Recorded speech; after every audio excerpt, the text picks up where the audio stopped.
മിസ്കീന്മാരെയും എൻ്റെ അടുത്തേക്ക് കൊണ്ടുവരൂ. പാവപ്പെട്ട ആളുകളെ മുഴുവൻ കൊണ്ടുവരുന്നു പറഞ്ഞു. മിസ്കീന്മാര് മുഴുവൻ വന്നു. തങ്ങൾ പറഞ്ഞു, ഇന്നമാ തുർസഖൂന ബിദുഅഫായിക്കും, ഈ പാവപ്പെട്ട മനുഷ്യർ കാരണമാണ് ഈ നാട്ടിൽ അല്ലാഹു നിഅമത്ത് തരുന്നത്.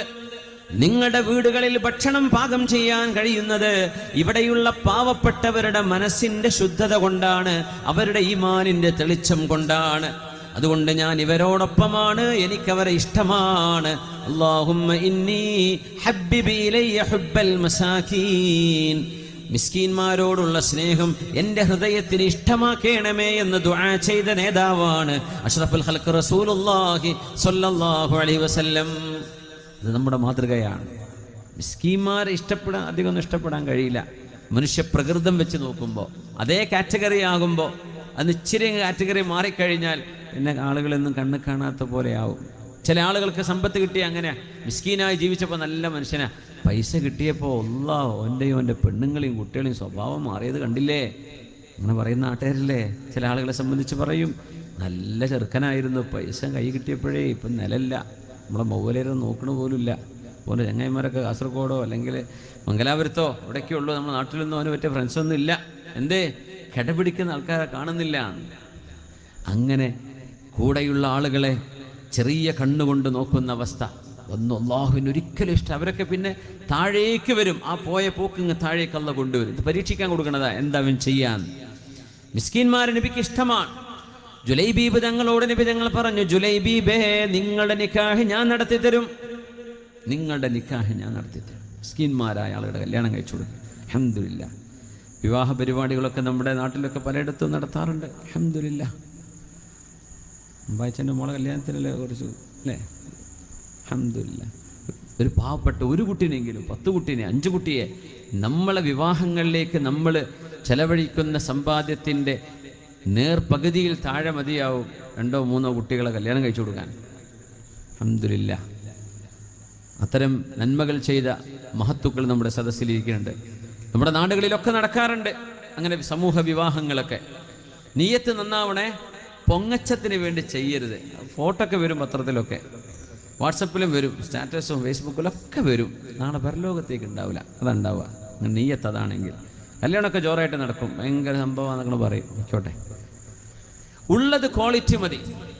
നമ്മൾ ഈ ഒരു സദസ്സിൽ ഒരു 10 ആൾ ഇരുന്നാൽ തന്നെ ഈമാനുള്ള 10 ആൾ വരലായിരിക്കും 1,00,000 ആളുകൾ ഒരുമിച്ച് കൂടുന്നതിനേക്കാളും ഖൈർ. എന്തേ, അത് ക്വാളിറ്റി ഉള്ള നല്ല മനുഷ്യന്മാർ, അവർ വേറൊന്നും ലക്ഷീകരിക്കുന്നില്ല. അള്ളാഹു നിങ്ങളുടെ ഈ ത്യാഗം സ്വീകരിക്കട്ടെ. ഞാൻ പറയും, നിങ്ങൾ ഈ ചൂടത്തിരിക്കണം. ഞാനിപ്പോൾ ഒരു വേദ കേൾക്കേണ്ട ഒരാളാണെങ്കിൽ ഒരു പക്ഷേ എന്നെ കൊണ്ട് കഴിയില്ല, ചൂടാണല്ലോ, പറ്റൂല, പഠിച്ചവനെ നാളെ നീരക്കം പിടിക്കുമല്ലോ എന്തെങ്കിലും വിചാരിക്കും. നിങ്ങൾ ഈ ചെയ്യുന്ന ഈ ത്യാഗം, ഇത് അള്ളാഹുവിനോടുള്ള സ്നേഹം കൊണ്ട് വന്നിരുന്നതാണ്. അൽഹംദുലില്ലാ. അതിനെ ഞാൻ വളരെയധികം നിങ്ങളെ ബഹുമാനിക്കുന്നു. നിങ്ങളുടെ ഈ ത്യാഗത്തിന് അർഹമായ നന്ദി ഞാനല്ല, അള്ളാഹു അത് നിങ്ങളോട് നന്ദി ചെയ്യുന്നു. അള്ളാഹു സുബ്ഹാനഹു വ തആല കാന സഅയുക്കും മഷ്കൂറാ, അള്ളാഹു സ്വീകരിക്കട്ടെ. ക്വാളിറ്റി ഉള്ളവരാണ്, ക്വാളിറ്റി ക്രൗഡ്. നല്ല ഒരു സംവിധാനങ്ങളും കാര്യവും ഏശയ്ക്ക് വെച്ച വലിയ ബന്ധലാണ്, ഒരുപാട് ആൾക്കാർ വന്നെന്ന് വരും. പക്ഷേ ഈമാനിൻ്റെ ഒരു ഡിറ്റർമിനേഷൻ, അതുകൊണ്ടാണ് നിങ്ങൾ ഇങ്ങോട്ട് എത്തിയത്. അത് ക്വാളിറ്റിയാണ്. ഹബീബായ നബി തങ്ങൾ ഇഷ്ടപ്പെട്ടതും അതാണ് സ്വല്ലല്ലാഹു അലൈഹി വസല്ലം. അല്ലാഹ് ദീർഘിപ്പിച്ചു പറയുന്നില്ല. അപ്പോൾ പെണ്ണിൻ്റെ വാപ്പയോട് ചെന്ന് പറഞ്ഞു, പുണ്യ നബി തങ്ങൾ ഒരു കല്യാണ വിവരം പറഞ്ഞിട്ടുണ്ട്, വിവാഹ ആലോചന ചെയ്തിട്ടുണ്ട്, നബിയുടെ ഒരു പ്രപ്പോസൽ നിങ്ങളുടെ മോൾക്ക്. അതെയോ, കല്യാണം കഴിച്ചു കൊടുക്കോ? പിന്നെ നബി തങ്ങൾ പറഞ്ഞ പിന്നെ എന്താ പിന്നെ അവിടെ എന്ന് ചോദിച്ചു വാപ്പ.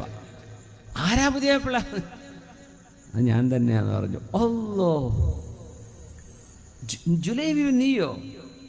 എൻ്റെ മോൾക്കോ? അൻസ്വാരി പെണ്ണുങ്ങളിൽപ്പെട്ട തറവാടുള്ള എൻ്റെ മോൾക്ക് എന്നെയാണോ? കാര്യം പറയും. നബി തങ്ങൾ എന്നെയാണോ പറഞ്ഞയച്ചത്? അതെ, എന്നെ പുതിയാപ്പിളയെ പറഞ്ഞയച്ചതാ, എനിക്ക് കെട്ടിച്ചു തരുമെന്ന് ചോദിക്കാൻ വേണ്ടിയിട്ട്. ഇന്ന് അവിടെ ഇരിക്കട്ടോ, ഞാൻ എൻ്റെ ഭാര്യയോട് ചോദിക്കട്ടെ എന്ന് പറഞ്ഞു. അപ്പം ഈ മോള് ഇങ്ങനെ കേൾക്കുന്നുണ്ട് ഉള്ളിന്ന്. ഭാര്യ പറഞ്ഞു, ഭർത്താവ് പറഞ്ഞു, ആദ്യം സസ്പെൻസ് ആക്കി, അല്ലാഹുവിൻ്റെ റസൂലിൻ്റെ പ്രപ്പോസൽ ഉണ്ട് പെണ്ണെ, നിന്റെ മോൾക്ക് കെട്ടിച്ചു കൊടുക്കല്ലേ?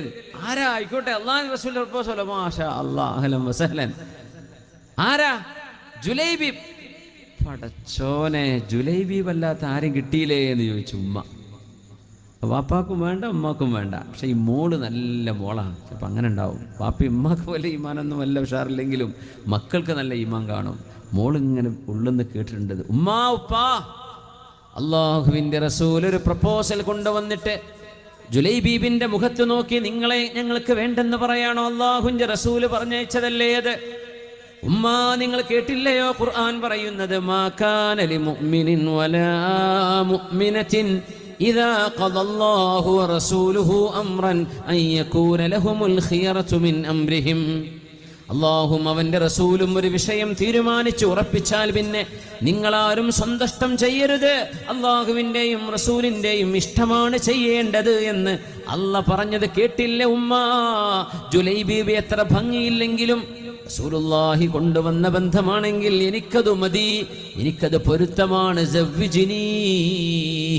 ആ ജുലൈബിനെ കൊണ്ട് എന്നെ വിവാഹം ചെയ്യിച്ചോളൂ ഉമ്മ ഉപ്പ, എനിക്ക് പൊരുത്തമാണ്. അതാണ് അൻസ്വാരി പെണ്ണ്, അതാണ് യഖീൻ. അള്ളാഹുവിനോടും ഹബീബിനോടുമുള്ള സമ്മതപ്പെടലാണത്.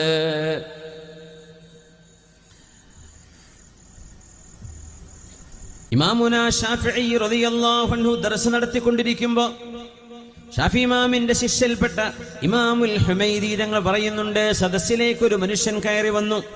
ആ മനുഷ്യൻ ഒരു മസ്അല ചോദിച്ചു ഇമാമിനോട്, ഷാഫിഈ തങ്ങളോട്. ഇമാം ഷാഫിഈ തങ്ങളുടെ മഖാം കിടക്കുന്നത് പരിശുദ്ധമായ ഖൈറോയുടെ പ്രധാന ഭാഗത്താണ്. അവിടുത്തെ വലിയൊരു ജുബ്ബാന, വലിയ ഖബർസ്ഥാനുണ്ട് ഖൈറോ നഗരത്തിൽ. ഒരുപാട് ആൾക്കാർ പോയിട്ടുണ്ട്, കുറേ ആൾക്കാർ പോയവരുണ്ട്, സമരം പോയിട്ടുണ്ടാവും.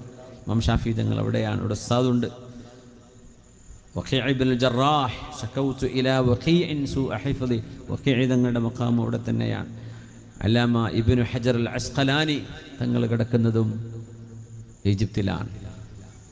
ഷാദുലി ത്വരീഖത്തിൻ്റെ ഇമാം കിടക്കുന്നത് അവിടെയാണ്. അബുൽ അബ്ബാസിൽ മിർസി ഇവിടെ ബുർദ പാരായണം നടത്തിയില്ലേ ബുസീരി ഇമാമിൻ്റെ, ആ ബുസീരി ഇമാം കിടക്കുന്നത് ഈജിപ്തിലെ, പക്ഷേ കൈറോയിലല്ല, അലക്സാൻഡ്രിയയിൽ. ഒരുപാട് മഹാന്മാരുള്ള നാടാണ്. ഇരിക്കട്ടെ. ഇമാം ഷാഫിഈ തങ്ങളോട് ചോദിച്ചു. അപ്പോൾ ഇമാം ഷാഫിഈ തങ്ങൾ പറഞ്ഞു, ഖദാ റസൂലുള്ളാഹി സ്വല്ലല്ലാഹു അലൈഹി വസല്ലം കദാ വകദാ, ആ വിഷയത്തിൽ അല്ലാഹുവിൻ്റെ റസൂലിൻ്റെ വിധി ഇന്നതാണ്. ഉത്തരങ്ങൾ പറഞ്ഞു കൊടുത്തു. അപ്പോൾ ആ മനുഷ്യൻ ചോദിക്കുകയാണ്, വമാ തഖൂലു അൻത. അയാൾ വലിയ അബദ്ധമാണ് ചോദിക്കുന്നത്. എന്നാലും നിങ്ങളുടെ അഭിപ്രായം എന്താണ്? പഠിച്ചോനെ, ഇമാം ഷാഫിഈ തങ്ങൾക്ക് ദേഷ്യം വന്നില്ലേ? റസൂലുള്ളാഹി തങ്ങൾ ആ വിഷയത്തിൽ പറഞ്ഞ അഭിപ്രായം എന്നതാന്ന് പറഞ്ഞാൽ പിന്നെ അവിടെ ഷാഫിമാരെടുത്ത് ഇമാം ഷാഫിഈ തങ്ങൾ, നീ എന്താ, ഞാൻ ഇപ്പോൾ നിൽക്കുന്നത് ഒരു ഖനീസയിലാണെന്നാണെന്ന് വിചാരിച്ച്. ഖനീസ എന്ന് പറഞ്ഞാൽ ക്രിസ്ത്യാനികളുടെ ദേവാലയം. ഞാൻ നിൽക്കുന്നത് ഫീ ദൈരിൻ, ജൂതന്മാരുടെ മഠത്തിലാണെന്നാണ് നീ വിചാരിക്കുന്നത്? ഞാൻ അള്ളാഹിന്റെ മസ്ജിദിലല്ലേ ഇരിക്കുന്നത്? എൻ്റെ കഴുത്തിൽ നീ ഒരു ജന്നാറ് കണ്ടോ എന്ന് പറഞ്ഞാൽ അന്നത്തെ നിരീശ്വരവാദികൾ അണിഞ്ഞിരുന്ന ഒരു പ്രത്യേകതരം കല്ലിൻ്റെ ഒരു മാലുണ്ട്. അതിട്ട നിരീശ്വരവാദികളാണ് അവിടെ എടുക്കുന്നത്. അതാണോ ഞാൻ എൻ്റെ കഴുത്തിൽ നീ കാണുന്നത്? അഖൂലു ലക ഖദാ റസൂലുള്ളാഹ്, അല്ലാഹുവിൻ്റെ റസൂലിൻ്റെ വിധി ഇന്നതാണെന്ന് ഞാൻ നിന്നോട് പറയുമ്പോൾ നീ എന്നോട് ചോദിക്കുക, മാ തഖൂലു അൻത, നിങ്ങളുടെ അഭിപ്രായം എന്താണെന്ന്. അല്ലാഹുവിൻ്റെ റസൂൽ പറഞ്ഞതിനപ്പുറം പറയാൻ ഷാഫിഈക്ക് പറ്റുമോ? മദ്ഹബിനെ നിഷേധിക്കുന്ന ആ വിഷയം എന്താണെന്ന് മനസ്സിലാക്കിയിട്ടില്ലാത്ത ആളുകൾ കേട്ടോ, അല്ലാതെ ഈ നിർബന്ധം വാശിയും പിടിച്ചിട്ട് ഞങ്ങൾക്കെല്ലാം തിരിഞ്ഞു എന്ന് പറയുന്നവരോടല്ലേ. എന്താണ് മദ്ഹബ് എന്നറിയാത്തവർ. ഞാൻ മുസ്ലിമാണ്, ഷാഫിയും ഹനഫിയും എന്നല്ല, ഞാൻ മുസ്ലിം, നമ്മളൊക്കെ മുസ്ലിം തന്നെ. ഇമാം ഷാഫി തങ്ങൾ മുസ്ലിമാണ്, അബൂ ഹനീഫ തങ്ങൾ മുസ്ലിമാണ്, അഹ്മദ് ബിൻ ഹംബൽ തങ്ങൾ മുസ്ലിമാണ്, ഇമാം മാലിക് ബിൻ അനസ് തങ്ങൾ മുസ്ലിമീങ്ങൾ. ഇവരൊക്കെ ഹിജ്റയുടെ 2ഉം 3ഉം നൂറ്റാണ്ടിൽ കഴിഞ്ഞ, ഏറ്റവും നല്ല നൂറ്റാണ്ടിൽ കഴിഞ്ഞ മഹാന്മാരാ. അവർ വിധി പറഞ്ഞത് സ്വന്തം അഭിപ്രായമല്ല, ഹദീസിലും ഖുർആനിലും അവഗാഹം നേടി അവർ മനസ്സിലാക്കിയതായി പറഞ്ഞുതരാം. അതാണ് ഈ മദ്ഹബ് എന്ന് പറഞ്ഞാൽ. ആ വിഷയത്തെ സംബന്ധിച്ച് അവർക്ക് മനസ്സിലായ ആശയം മുജ്തഹിദായ ഒരു ഇമാമിന്റെ അഭിപ്രായം എന്നതിനർത്ഥമുള്ളൂ. ഇമാം ഷാഫിഈ തങ്ങൾ അനുസരിക്കില്ല. ഒരു ഇബ്നു ഉസൈമീൻ ഇങ്ങനെ പറഞ്ഞു, ഇബ്നു ബാസിന്റെ മസല എന്നതാ, ഇബ്നു തൈമിയ പിന്നെ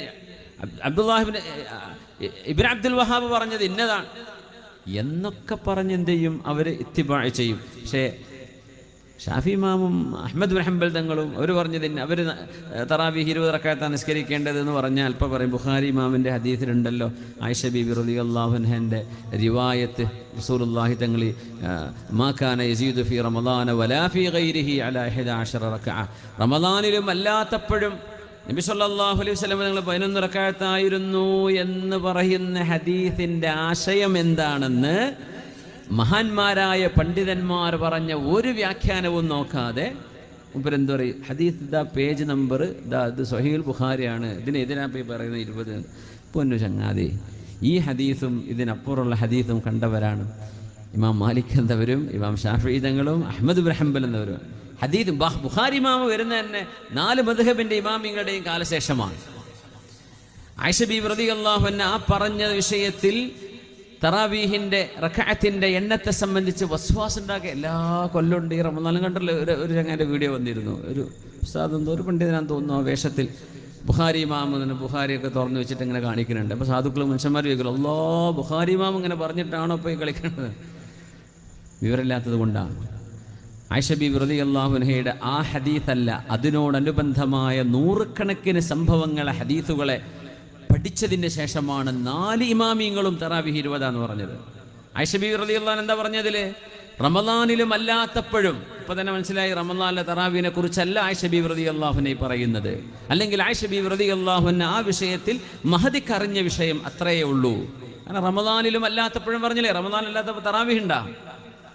തറാവീഹിന്റെ ബാബിലാണ് ഇമാം ബുഖാരി തങ്ങൾ കൊണ്ടുവരുന്ന ഹദീസ് പണ്ഡിതന്മാർ അവരെന്താണോ അവർക്ക് ലഭിക്കുന്ന ഹദീസ് സ്വഹീഹായി ലഭിക്കുന്നത്, ഹസനായി ലഭിക്കുന്നത്, അവരുടെ ക്രൈറ്റീരിയ മീറ്റ് ചെയ്യുന്നത്, ആ ഹദീസ് അവർ ഉദ്ധരിക്കും.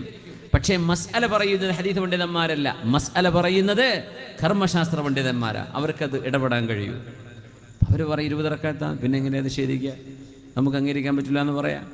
ഇമാം ഷാഫിഈ തങ്ങൾ ഇവിടെ ആ മനുഷ്യനോട് പറയാം, ഞാൻ അള്ളാഹിന്റെ റസൂൽ ഇതാണ് പഠിപ്പിച്ചത് എന്ന് പറയുമ്പോൾ നിങ്ങളുടെ അഭിപ്രായം ഇന്നതാന്ന് ചോദിക്കേ. എന്ത് ചോദ്യമാണ്? ഞാൻ എന്താ മുസ്ലിം അല്ലെന്നാണോ നീ വിചാരിച്ചത്? ഭയങ്കര ചോദ്യമല്ലേ ചോദിച്ചത്. അപ്പൊ ഖുർആനിന്റെയും ഹദീസിന്റെയും പ്രമാണങ്ങളെ വസ്തുനിഷ്ഠമായി പഠിച്ചതിന് ശേഷമാണ് തറാവീഹിന്റെ റക്അത്ത് 20 ആണെന്ന് 4 മദ്ഹബിന്റെ ഇമാം. ഇപ്പൊ ഈ കൊറോണ വരെ മസ്ജിദുൽ ഹറാമിൽ 20 റക്അത്തല്ലേ നിസ്കരിച്ചത്? മക്കത്തും മദീനത്തും എല്ലാം വായിച്ചാ നിങ്ങൾ പോകുന്നല്ലേ, നമ്മളൊക്കെ പോകുന്നതല്ലേ റമദാനിൽ. 20 കൊറോണ വന്നപ്പോൾ 10 റക്അത്ത്, 8 അള്ള കാത്ത് 10 പിന്നെ 3 ഇനി കുറച്ചു കാലം കഴിഞ്ഞാൽ അവർക്ക് ഹറമിലേക്ക് നോക്കൂ, തറാവീഹ് 10 എന്ന് പറയാൻ തുടങ്ങും. അവിടെ 20 1400 കൊല്ലം 20 1400 കൊല്ലം 20. ഇപ്പം 2 കൊല്ലം മുമ്പാണ് ഇത് 10 ആക്കിയത്. കൊറോണ സമയത്ത് ആളുകളുടെ ഒരുമിച്ച് കൂടേണ്ട ടൈം കുറക്കാൻ വേണ്ടി കുറേ സമയം ഒരുമിച്ച് ആളുകൾ നിൽക്കണ്ടല്ലോ, അതിന് ഹെൽത്ത് ഹസാർഡ് വരുമല്ലോ എന്ന് വിചാരിച്ച്. പക്ഷെ എന്തുകൊണ്ടോ അവരത് ഇപ്പം അങ്ങ് തുടർന്നു കൊണ്ടുപോകും, ചിലപ്പോൾ മാറ്റിയേക്കാം. അവിടെ നടക്കുന്ന എല്ലാ വിഷയങ്ങളും അതുപോലെ തന്നെ. അപ്പം ഞാൻ ചോദിക്കുകയാണ്, ഈ ബുഖാരി ഇമാമിൻ്റെ ഹദീസ് എടുത്ത് കാണിച്ച മൂലയിൽ കാണില്ലേ മസ്ജിദുൽ ഹറാമിലും മസ്ജിദുൽ നബവിയിലും 1400 കൊല്ലം 20 റക്അത്ത് നിസ്കരിച്ച്, അല്ലെങ്കിൽ ഹബീബായ നബി തങ്ങളുടെ കാലം മുതൽ ഇക്കാലം വരെ. അപ്പോൾ അവർക്ക് ബുഖാരി ഇമാമിൻ്റെ ഹദീസൊന്നും കണ്ടിട്ടില്ല. അവർ സൗദി പണ്ഡിതന്മാർക്ക് എന്തൊന്നും കാണാത്തതുകൊണ്ടാണോ? അതും ചോദിക്കണ്ടേ അവിടെ? ഓരോന്നും കണ്ടിട്ടില്ല ഈ ഹദീസ്. ബുഖാരി ഇമാം സ്വലാത്തു തറാവീഹിൽ ആയിഷ ബീവിൻ്റെ ഈ ഹദീസ് 8 റക്അത്ത് + 3 11 നിസ്കരിച്ചു എന്ന് പറയുന്നത് അവരാരും കാണാത്തത് കൊണ്ടാണോ ഇത്രയും കാലം നിസ്കരിച്ചത് 20? 4 മദ്ഹബിൻ്റെ ഇമാമുമാർ അവർ ചില്ലറക്കാരല്ല. അവർ പറയുന്നത് ദീനാണ്, അവർ പറയുന്നത് സ്വന്തം ഇഷ്ടമല്ല, അവർ പറയുന്നത് ഹദീസും ഖുർആനുമാണ്. പക്ഷെ നമുക്ക് പോലും വിശദമായി ഗഹനമായി പഠിക്കാൻ ആക്സസ് ഇല്ലാത്ത വിഷയം അവരുടെ അഗാധമായ അറിവിൻ്റെ വെളിച്ചത്തിൽ അവർ പഠിച്ചെടുത്തു, അത് സമൂഹത്തോട് പറഞ്ഞു കൊടുത്തു. ലോകം അതിനെ അംഗീകരിച്ചു. നമ്മുടെ നാട്ടിലത്തെ കുറച്ച് ആൾക്കാരെ പറയുന്നുള്ളൂ. ലോകത്ത് മുസ്ലിമീങ്ങളിൽ 95% എന്ന് ഞാൻ പറയട്ടെ മദ്ഹബ് അംഗീകരിക്കുന്നവരാണ്.